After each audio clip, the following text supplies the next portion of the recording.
All right, I'm going to share some tips with you about the Creative Memories 12-inch trimmer. It is one of my favorite things. So I'm just going to cut a regular sheet of paper for you just to show you how it works. This slides up and down. You just simply pull on this and open it up. Measure what you're going to cut. I'm going to say I'm cutting a 2-inch strip. And close that. It holds it down nice and tight. You still can move it around a little if you need to, but it's going to grip it for you. Put it to the top and bottom. Push down. That's what activates the blade. And cut. Super easy to cut. Cuts like butter.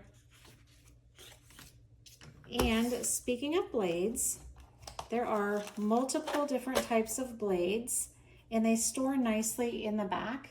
You'll notice I have this one changed a little differently. If the dexterity in your thumb is hard to push this out because it does snap in, then you can put them the other way. And that way you can put your finger in there and push it out, or you can put a pen in there to pull it out, whatever's easier for you. But that way, if it's hard for you to push with your thumb, you easily can change it the other way. So as you can see, we have room for a few more blades.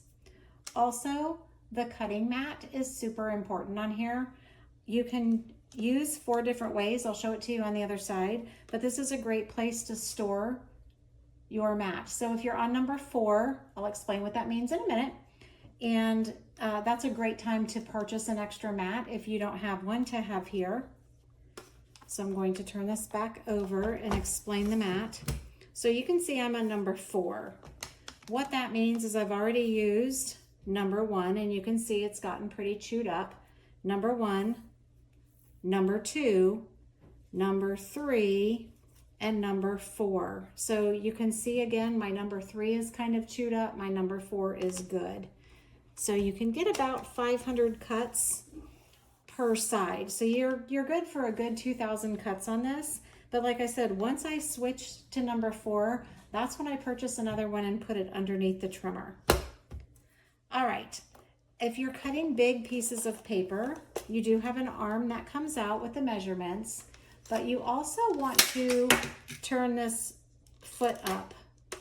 So that is what keeps it nice and sturdy. So if you're cutting an 11-inch piece of paper or 11.5 inches or just a bigger piece of paper, that's going to keep that arm from going down just that tiny little bit. That is going to make you not have a straight cut. So to change your blade, you're simply going to pull the little lever up, take it out, put the next blade in. That's all you do. Another great feature of this is our blades are kid friendly. So the blade does not come out until this little white lever is pushed when you push down on this. And that's when you see the blade appear. So if the kids pick this up, you can see that they can't cut their fingers on it. With 4 grandkids running around, that's important to me as well. Okay, so one of my favorite things about this is if you have a circle, any size bigger than really a 2x2, and you can put that circle right in here. So you're going to make it so that circle falls and hits the 2 little corners there. As long as it doesn't fall through there, this will work. So I cut that with the jumbo cutting circle. And now you cut this, and it has cut your circle perfectly in half. I like this because if I'm making a double page spread, we'll pretend these are my 2 pieces of paper, then you can use this to go on 2 sides of a sheet of paper. And obviously I'm not sticking that down, but that way you've got a really fun little layout as well. So I love doing that with the circles. It's another great tool to have if you want to cut out 4 5x7 mats. This is where we tend to waste a lot of paper. So I am going to put my piece of paper at 7, and this is where the ruler on the side comes in handy. So my 7 is right there. If you look at the side of the blade, it has the white line, so it shows you where you are on your ruler. So I am going to put this at 7. Let me open it back up because I moved it. So put this at 7, close it, I'm going to go to 7 here, line up my white line, push and cut. Then you're going to rotate your paper, a quarter rotation, put it at 7 again, put this at 7, not the 5, put this at 7, cut again. You have your first 5x7 mat. Turn it again to 7, and again to 7. Cut again, there's your second mat.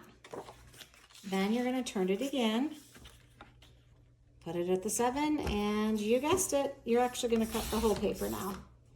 So you now have 4 5x7s, which before that used to be 2 sheets of paper for me. And you have a little square if you need that for something else. So that's a great way to cut 4 5x7 mats.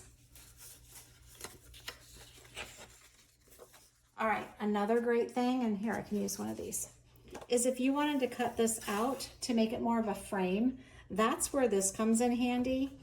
I'm going to put that at 1 inch, and I know it's 7, so I am going to bring this up to 6 and cut to the 1. So it's going to line up with that paper right there.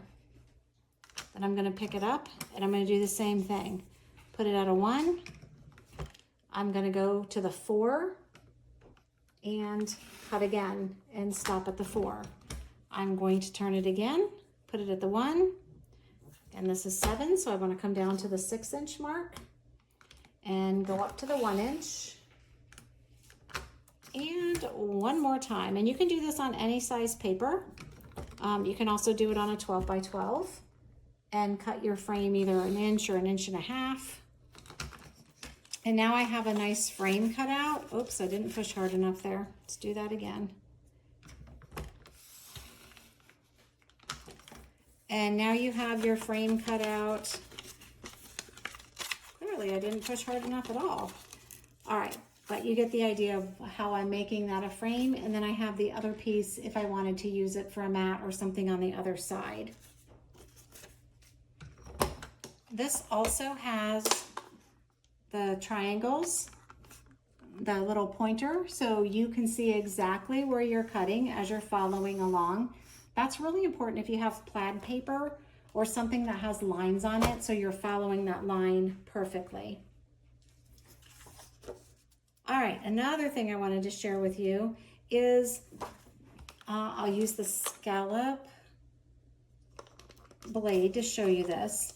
So if you wanted to cut, and again, you're just going to pull that out, put the next one in, and I will show you what it's going to cut. I'm going to do just a little one here.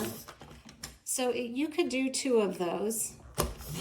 And you'll see that these are going the exact same. I am just not pushing hard enough. The exact same way. But if you wanted them to do this, then what you need to do is, let me cut the other side so I have a straight line to show you, is you're going to cut. And then instead of turning your paper to cut the next one, you're just going to flip your blade around. Move this to however thick you want it and cut again. So you can see that they're both going in, or you could do it the other way where they're both going out. So instead of having to move your paper, try to remember which way you had it, this is a great way to do that. So those are just a couple of fun features with the 12-inch trimmer. If you're somebody who likes to cut a lot of the same thing, maybe you're making your own cards and you want the base of your cards, there are guides here. So you could put that, if you wanted it to be a 6-inch, you would put that there.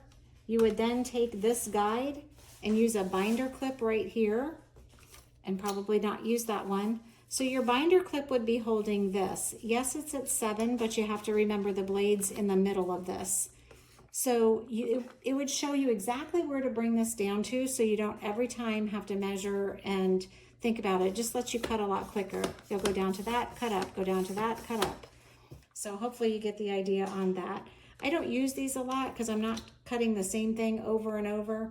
but it's nice to know that it's there. All right, now you have some great tips on the 12-inch trimmer. If you haven't tried it out, I highly suggest it. It is really easy to use and has a lot of great features to it.